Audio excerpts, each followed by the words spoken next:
आज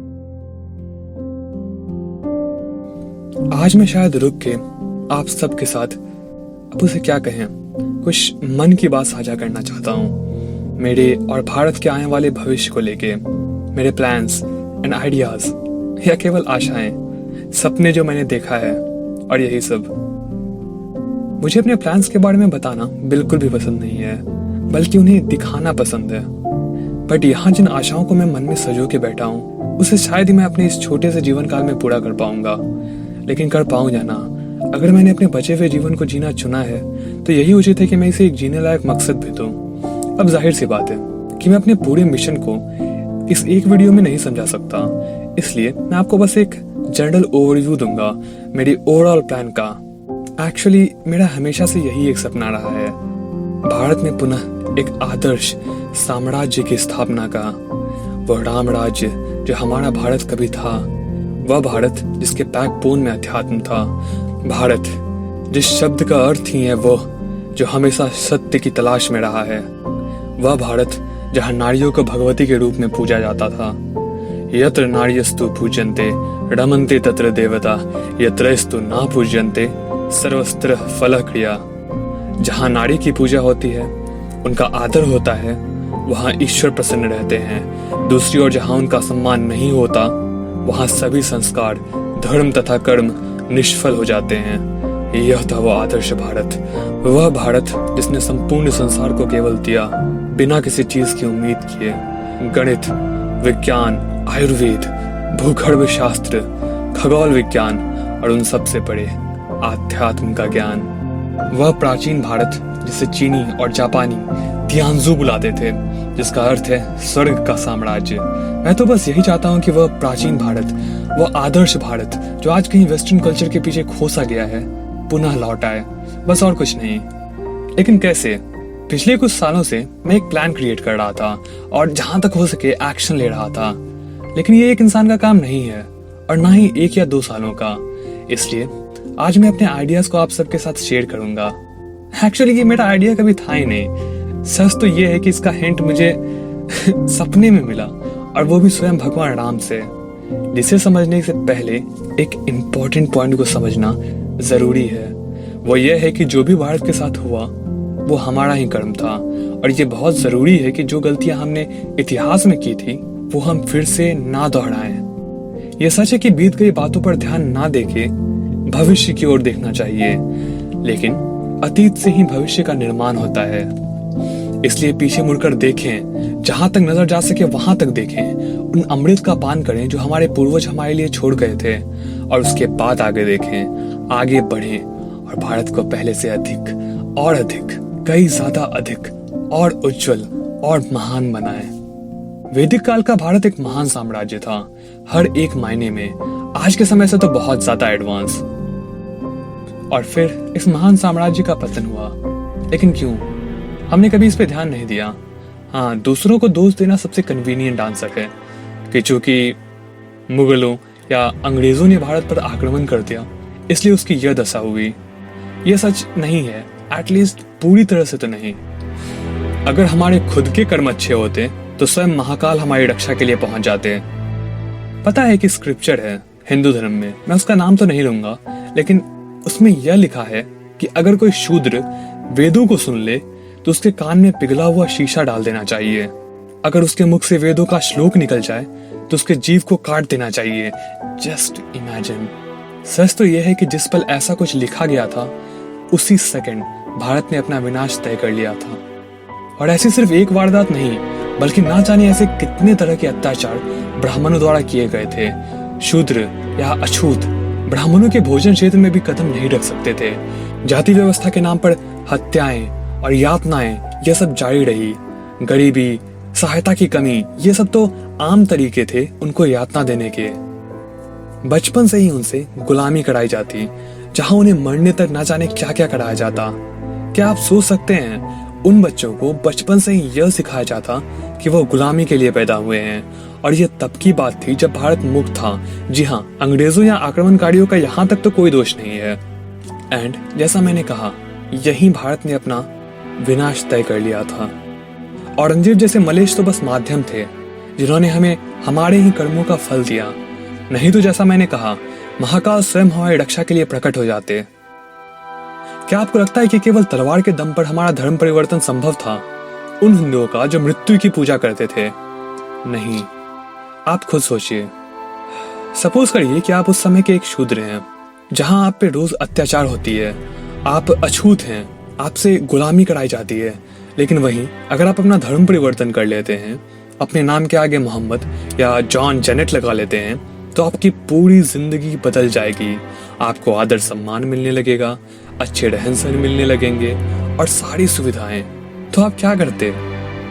बस इसी कारण यह सब हुआ, उस महान सभ्यता का यह हाल हुआ, और आज भी इसी कारण धर्म परिवर्तन हो रहा है। दूसरा कारण है नारी शक्ति। कहा गया है कि किसी भी सभ्यता के विकास की स्थिति का अंदाजा उस समय के महिलाओं की स्थिति से लगाया जा सकता है। सत्य है, वैदिक समाज इसका उदाहरण है। इनफैक्ट वेदों से भी पहले, जी हाँ, वैदिक काल से भी पहले आदि शक्ति की पूजा होती थी। नारियों को नारायणी के रूप में पूजा जाता। उदाहरण के लिए ऋग्वेद के देवी सूक्त को पढ़िए। फिर इसी वेद में हमें गार्गी, अहल्या, मैत्री, लोपमुद्रा, घोष, हेमावती उमा, गौतमी, हेमलेखा, सीता, इन सब का भी वर्णन मिलता है। इन महिलाओं को ब्रह्मवादिनी के नाम से रेफर किया गया है। ब्रह्मवादिनी यानी जैसा हरित धर्म सूत्र में लिखा है, वे स्त्रियां जो गुरुकुल जाके वेदों का अध्ययन करती, या वे जिन्हें ब्रह्म का ज्ञान प्राप्त हो। और ये पूरी तरह से नॉर्मल था। इनफैक्ट इन दिव्य महिलाओं ने ना जाने कितने सारे पंडितों को शास्त्रार्थ में हराया था, जिनका वर्णन भी हमें सबसे पुराने वेद यानी ऋग्वेद में ही मिलता है। कुछ लोगों को यह मिसकंसेप्शन है कि स्त्री को वेदों का अध्ययन करने की मनाही थी। ऐसा बिल्कुल भी नहीं है। इनफैक्ट ब्रह्मचारिणी इस शब्द का भी अनेकों जगह वर्णन है वेदों में। ब्रह्मचारिणी यानी फीमेल स्टूडेंट। और महाभारत के अनुशासन पर्व में पितामह भीष्म ने क्लियरली पुत्री को पुत्र के समान ठहराया था सब कुछ में।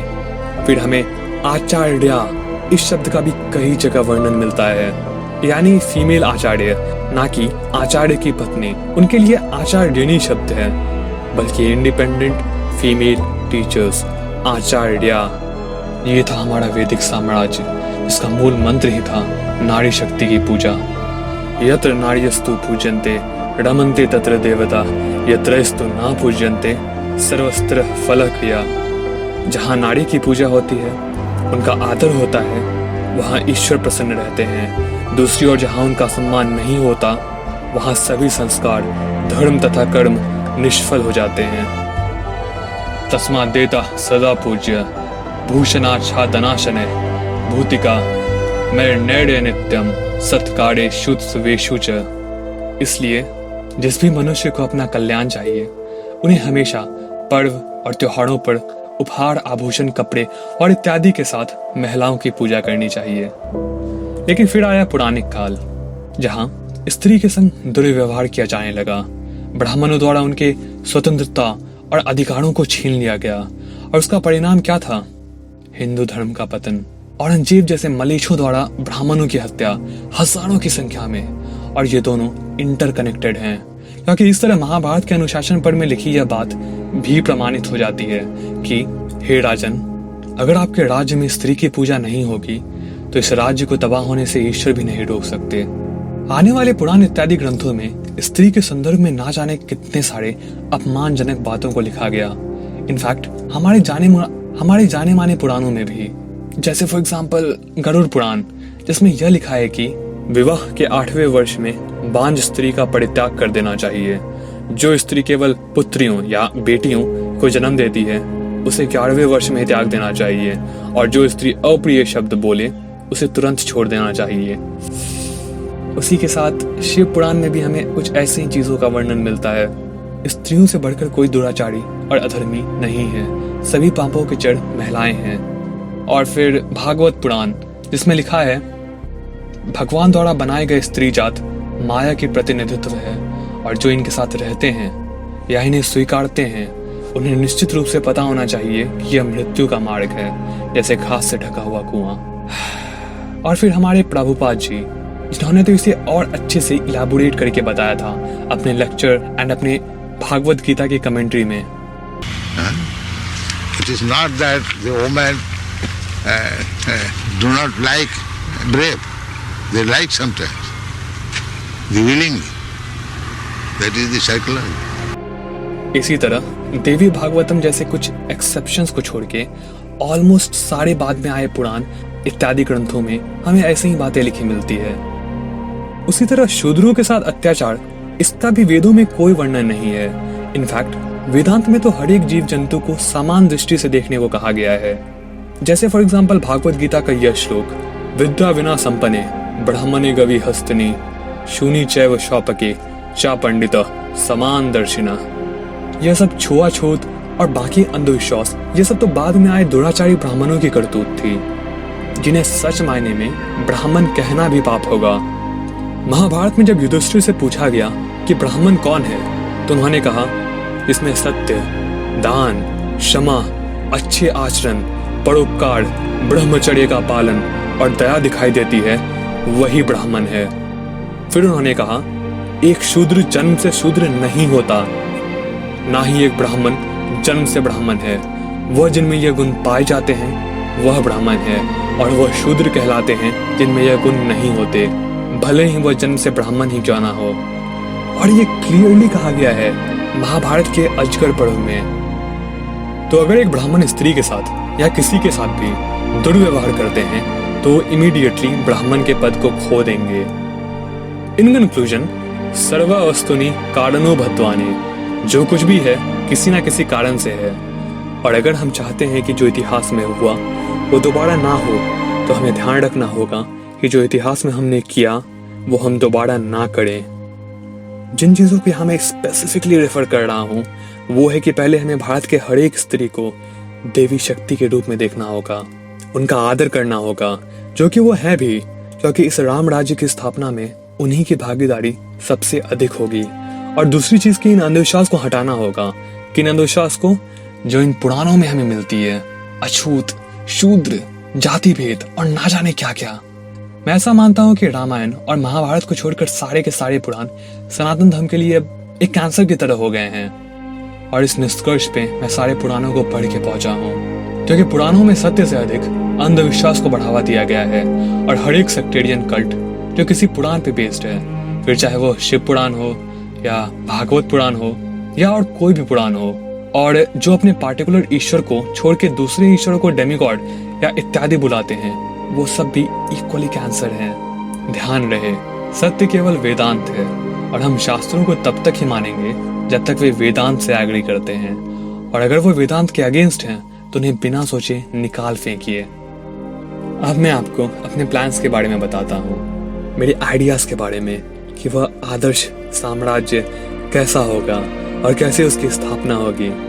भगवान ने कहा, या मैं ऐसा मानता हूँ, कि भारत को राम राज्य बनने के लिए भगवान राम बनना पड़ेगा। यानी उसी एक हाथ में गदा, दूसरे में कमल का फूल, तीसरे में सुदर्शन चक्र और चौथे में शंख धारण करना होगा। मैं समझाता हूँ। पहले हाथ में भारत को शंख रखना होगा, यानी इस राष्ट्र के हर एक कोने से शंख की ध्वनि सुनाई देनी चाहिए। शंख की ध्वनि से मेरा मतलब पूजा पाठ या घंटी बजाने से नहीं है। शंख की ध्वनि यानी वेदों का पाठ, वेदांत का अध्ययन। सरल भाषा में कहें तो मैं उपनिषद यानी वेदांत को पॉपुलर बनाना चाहता हूँ, कि बच्चों को वेदांत का ज्ञान हो, उनके वास्तविक स्वयं का ज्ञान हो। हमें भारत के आने वाले भविष्य को बचपन से ही आत्मज्ञान देना होगा। उनके छोटे से व्यक्तित्व को मानवता के बड़े व्यक्तित्व में मिलाना, यह सिखाना होगा। यही सारे शिक्षाओं का आदर्श होना चाहिए। जब स्टूडेंट को इस महावाक्य तत्त्वमसि तुम वह हो कि सच्चाई का एहसास हो, बचपन से ही उन्हें सिखाना होगा कि शारीरिक रूप से नहीं, मानसिक रूप से नहीं, लेकिन आध्यात्मिक रूप से तुम वह हो और हम सब एक हैं, क्योंकि ब्रह्मांड में केवल एक ही आत्मा है। इन कंपैरिजन आज का एजुकेशन सिस्टम एक बहुत बहुत बहुत बड़ा प्रॉब्लम बन गया है, क्योंकि एजुकेशन के नाम पे बच्चों को mentally, spiritually and physically in तीनों एस्पेक्ट से टॉर्चर किया जा रहा है, और मेंटल डेवलपमेंट के बदले बस रट्टा मारने को इम्पोर्टेंस दी जाती है। आध्यात्म का तो कहीं दर्श भी नहीं नजर आता। ऑन कॉन्ट्ररी, बच्चों को लिटरली आतंकवाद की ट्रेनिंग दी जा रही है। बचपन से ही उनके कानों में भरा जाता है कि तुम्हें उससे आगे निकलना है, फिर चाहे तुम जैसे भी करो, जिससे उनमें ईर्ष्या और घृणा जन्मता है। फिर फिजिकल एक्सरसाइजेस तो बस नाम की कराई जाती है, और होमवर्क इतना कि घर पे भी फिजिकल एक्सरसाइजेस का समय नहीं मिलता। एजुकेशन का लक्ष्य ही है इन तीनों एस्पेक्ट्स में विकास, जो कि यहाँ साफ साफ नहीं हो रहा है। और मैं ऐसा मानता हूँ कि अगर स्कूल या कुछ भी आपको इन तीनों यानी शारीरिक, मानसिक और आध्यात्मिक क्षेत्रों में कमजोर बनाता है, तो उससे बड़ा जहर और कुछ भी नहीं है। उसे जितनी जल्दी हो सके निकाल फेंकें, और ये करंट एजुकेशन सिस्टम के साथ भी करना बहुत ज़रूरी है। एंड अगर आप नहीं जानते तो ये जो करंट इंग्लिश एजुकेशन है, इसको इंडिया में इस महाशय ने लाया, जिनका नाम था थॉमस बेबिंगटन मैकॉले। ये कौन है और इनकी मानसिकता क्या है, इसे हम सिंपली उन्हीं के कहे इस वाक्य से समझ सकते हैं। No one could deny that a single shelf of good European library was worth the whole native literature of India and Arabia। यानी इस बात से कोई इनकार नहीं कर सकता कि यूरोपियन पुस्तकालय का एक शेल्फ संस्कृत और अरबी भाषा के आज तक लिखे गए सभी शास्त्रों एवं साहित्यों से बेहतर है। आप इससे उनके अज्ञानता का अंदाजा लगा सकते हैं। और बेसिकली इसी बुद्धिजीवी मूर्ख के द्वारा एस्टैब्लिश किए गए स्कूल्स में आज भारत के बच्चे पढ़ रहे हैं, तो आप क्या उम्मीद कर सकते हैं। अब ऑफ कोर्स इस बदलाव को लाने में समय लगेगा, 10 साल मिनिमम, लेकिन यही हमारा एकमात्र विकल्प है। अगर मैं अपनी बात करूं तो मैं अपने थॉट्स को गैदर कर रहा हूं एक बुक के फॉर्मेट में, कि बेसिकली कैसे ये पूरा एजुकेशन सिस्टम फ्लॉड है और वो क्या क्या इम्प्रूवमेंट्स हैं जो इम्प्लीमेंट किया जाना चाहिए। And in future I hope कि इस पे मैं प्रैक्टिकली एक्शन ले पाऊँ और गुरुकुल सिस्टम, वो महान कल्चर पुनः जीवित हो सके। जहाँ तक वेदों को पॉपुलर करने की बात है, तो वो मैं इस चैनल के माध्यम से कर ही रहा हूँ, और उसी के साथ मैं हमारे कुछ अननोन शास्त्रों के ट्रांसलेशन पे भी वर्क कर रहा हूँ, जिसके थ्रू मैं सिंपल लैंग्वेज में आध्यात्म और हमारे पौराणिक वेदांतिक शास्त्रों को आज के युवाओं के बीच पॉपुलर कर सकूं। अब दूसरा फैक्टर यहाँ यह है कि भारत को दूसरे हाथ में सुदर्शन चक्र पकड़ना होगा। सुदर्शन चक्र यानी सदाचार और शिष्टाचार। रामायण के युद्ध कांड में श्री वाल्मीकि ने लिखा है, सर्वे लक्षण संपन्ना सर्वे धर्म परायणा 10 वर्ष सहस्राणि रामो राज्यम कार्यत। श्री राम के उन 1000 वर्षों के शासनकाल में सभी लोग सदाचार और शिष्टाचार से संपन्न थे तथा सभी पुण्य एवं धर्म में लगे रहते, एंड इसलिए वह राज्य कभी राम राज्य नहीं हो सकता जिसके प्रजा में सदाचार और शिष्टाचार ना हो। अब ये भी बहुत हद तक एजुकेशन पे ही डिपेंड करता है, उस एजुकेशन पे जिसने शायद ही कभी नैतिक शिक्षा को इम्पोर्टेंस दी होगी। लेकिन इस संदर्भ में इससे ज़्यादा इम्पोर्टेंट है टेलीविज़न एंड मीडिया।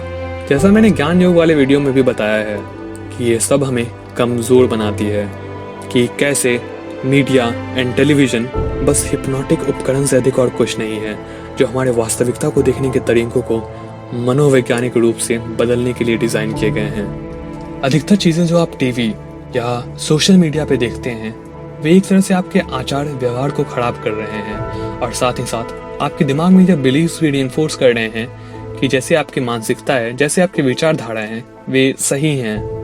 मीडिया आपके परसेप्शन को चेंज कर रही है, यह आपके दिमाग में बुरे विचारों के बीज बो रही है। आपके इनसिक्योरिटीज, आपकी इमोशंस का फायदा उठा के मीडिया आपको वही दिखा रही है जिससे आप रिलेट कर सकें, वह नहीं जो सच है, ताकि आप और एंगेज हो सकें और उन्हें इनकम होते रहे। उदाहरण के लिए आजकल के वेब सीरीज, इनमें ना जाने क्यों लेकिन अनिवार्य है कि हिंदू धर्म का अपमान करना ही करना है। हर एक इस तरह के वेब सीरीज में सनातन धर्म को गलत तरीके से दर्शाया गया है। मूवीज भी इन मायने में कुछ अलग नहीं है। इनफैक्ट इस दशक में बॉलीवुड ने जितनी भी रिलीजन से रिलेटेड मूवी बनाई है, उनमें 95% पूरी तरह से इनकरेक्ट और मिसलीडिंग है, और ये युवाओं के मन में हमारे धर्म को देखने के तरीकों को, सनातन धर्म के प्रति उनकी मानसिकता को साइकोलॉजिकली बदल देता है गलत ढंग से। और युवा हमारे धर्म ग्रंथ तो पढ़ते नहीं है, जो देख लिया उन्हीं को सच मान बैठे। सिंपल भाषा में कहें तो हमारे ही धर्म के अगेंस्ट ब्रेन वॉश किया जा रहा है, और फिर बॉलीवुड और वेब सीरीज में जिस तरह भारतीय नारी को दर्शाया गया है, लिटरली यही डर है कि आज सदाचार और शिष्टाचार खत्म से हो गए हैं और इन सब चीजों को बदलना होगा। कैसे? अच्छी मूवीज एंड शोज को टेलीकास्ट करके, वह जो वास्तविकता को दिखाए, ना कि उसे जो आम मनुष्य अपने इनसिक्योरिटीज एंड इमोशंस के कारण देखना चाहते हैं। अगर युवा वेदांत की ओर नहीं जा रहे हैं तो वेदांत को उनकी ओर लाना होगा। कैसे? मूवीज एंड वेब सीरीज के द्वारा। ऐसा नहीं है कि युवा हिंदू धर्म को हेट करते हैं, बिल्कुल भी नहीं। सच तो यह है कि उन्हें वास्तविकता ही नहीं दिखाई जा रही। कितने लोगों ने मुझसे कहा है कि वह पहले नास्तिक थे, हिंदू धर्म को हेट करते थे, लेकिन जब उन्होंने ये वीडियोस को देखा तो उन्हें सच समझ में आया। जब पिछले साल टीवी पे महाभारत टेलीकास्ट किया गया था तो लोगों का स्पिरिचुअलिटी में इंटरेस्ट बढ़ा, क्योंकि आध्यात्म हमारे रग रग में है और इसे हमसे कोई नहीं छीन सकता। नास्तिक बनने की कोशिश बेकार है, विश्वास करिए मैं बन चुका हूँ। हमें चाहिए कि हम आध्यात्म को लेकर आगे बढ़े। हमें चाहिए कि अच्छी मूवीज बने, बायोपिक्स बने। स्वामी विवेकानंद, रामकृष्ण परमहंस और रमन महर्षि और आदि शंकराचार्य जैसे महान आत्माओं पर। और ये मेरा दूसरा गोल है। भारत ने हमेशा आध्यात्म को रिप्रेजेंट किया है। आध्यात्म ही हमारा बैकबोन है, हमारा कल्चर है। भारत के अंग अंग में आध्यात्म बसा है और ये जरूरी है कि हमारी फिलॉसफी, हमारे आइडियल्स हमारी मूवीज में भी झलके। अमेरिका या वेस्टर्न कल्चर को इमिटेट करना सिर्फ विनाश ही लाएगा। हमें अपने नेचर को लेकर आगे बढ़ना है। आध्यात्म हमारी ताकत है। भारत वो देश था जिसकी नकल पूरी दुनिया ने किया, स्पेशली पश्चिम ने। और आज क्या दिन आ गया है कि हम अमेरिका की तरह बनने की कोशिश कर रहे हैं। हम वेस्टर्न कल्चर की नकल कर रहे हैं। अपनी विरासत को छोड़कर हम उनकी नकल कर रहे हैं जो हमेशा से हमारी ही नकल करते आए हैं। और इसके पीछे का कारण क्या है? हम क्यों उनकी नकल कर रहे हैं? क्योंकि वो ज्यादा खुश नजर आते हैं, ज्यादा इंडिपेंडेंट नजर आते हैं। लेकिन सच कुछ और ही है। सच देखिए, दूर के ढोल हमेशा सुहाने ही प्रतीत होते हैं। सच तो यह है कि वो सब डिप्रेस्ड हैं, मानसिक रूप से रोगग्रस्त हैं और भारत और योग की ओर आशा लेके बैठे हैं। इससे रिलेटेड तीसरा फैक्टर कि भारत को अपने तीसरे हाथ में कमल का फूल पकड़ना होगा। कमल का फूल रिप्रेजेंट करता है एक योगी को जो सांसारिक कीचड़ से ऊपर उठ चुका है, खिल चुका है, एनलाइटेंड। तो सिंपल भाषा में कहें तो अगर भारत को राम राज्य बनना है तो प्रजाजन को योग को अपनाना होगा, मोक्ष को अपना परम लक्ष्य बनाना होगा, ना कि केवल सांसारिक सुख को जो आज है और कल खत्म। लॉजिकली सोचिए, आपके कमाए हुए नाम, पैसे, शोहरत सब आप ही के साथ राख में मिल जाएंगे और फिर आपको जन्मना होगा खाली हाथ एक नए नाम के साथ। तो क्यों इस व्यर्थता पे ध्यान देना? हम सबको मोक्ष, धर्म के द्वारा मोक्ष को ही अपना लक्ष्य बनाना होगा। इसमें जिस चीज का सबसे बड़ा हाथ है वो है सोसाइटी। सोसाइटी इन चीजों को हीन भावना से देखती है। कुछ बच्चे मुझे ईमेल करते हैं कि उनके पेरेंट्स उन्हें स्पिरिचुअलिटी फॉलो करने नहीं देते, वे उनका मजाक उड़ाते हैं और यही सब। यहाँ मेन रोल है सोसाइटी के सड़े हुए मानसिकता का, जिसके बहुत सारे कारण हैं, but again education and media उनमें सर्वोच्च हैं। तो पहले हमें उन्हीं पे फोकस करना होगा, सोसाइटी अपने आप सुधर जाएगी। इससे रिलेटेड मैं आपको एक क्लिप दिखाता हूँ। जब नरेंद्र मोदी आयरलैंड गए थे तो उनका वहाँ संस्कृत भाषा में गाना गा के अभिवादन किया गया, जिसपे सबसे पहले तो उन्होंने खुशी जाहिर की और फिर सुनिए उन्होंने क्या कहा। अब आयरिश बच्चे संस्कृत में मंत्रोच्चार कर रहे हैं, स्वागत गान गा रहे हैं और वे रटे रटाए शब्द बोल रहे थे। ऐसा मुझे नहीं लगा।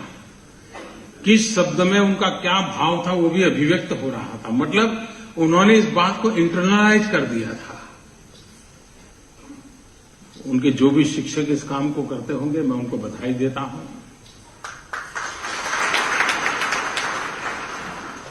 लेकिन ये खुशी की बात है, आयरलैंड में तो हम ये कर सकते हैं, लेकिन हिंदुस्तान में ऐसा कुछ करते तो पता नहीं।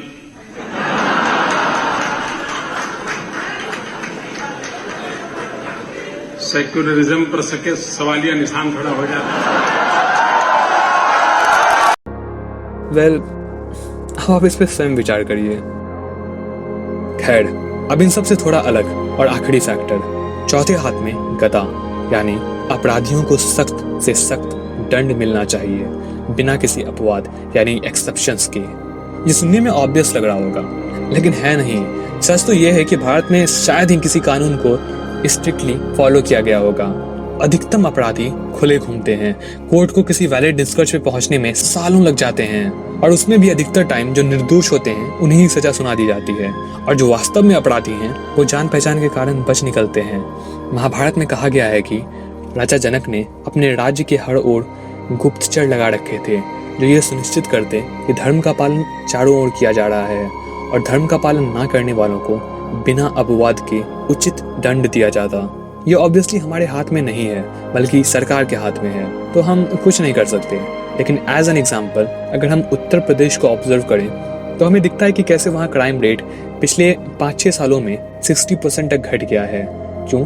Most likely CM Adityanath Yogi के नो टॉलरेंस वाली नीति के कारण। अगर मैं गलत नहीं हूँ तो 2017 से लेकर अभी तक 6000 से भी ज्यादा इनकाउंटर हो चुके हैं। अब देखिए, मुझे पॉलिटिक्स में जरा भी दिलचस्पी नहीं है। मैं ऐसा मानता हूँ कि दुनिया में ईश्वर और सत्य से बढ़कर कोई पॉलिटिक्स नहीं है और उन दोनों को छोड़कर अगर कोई भी राजनीति होती है तो वो सब बकवास है।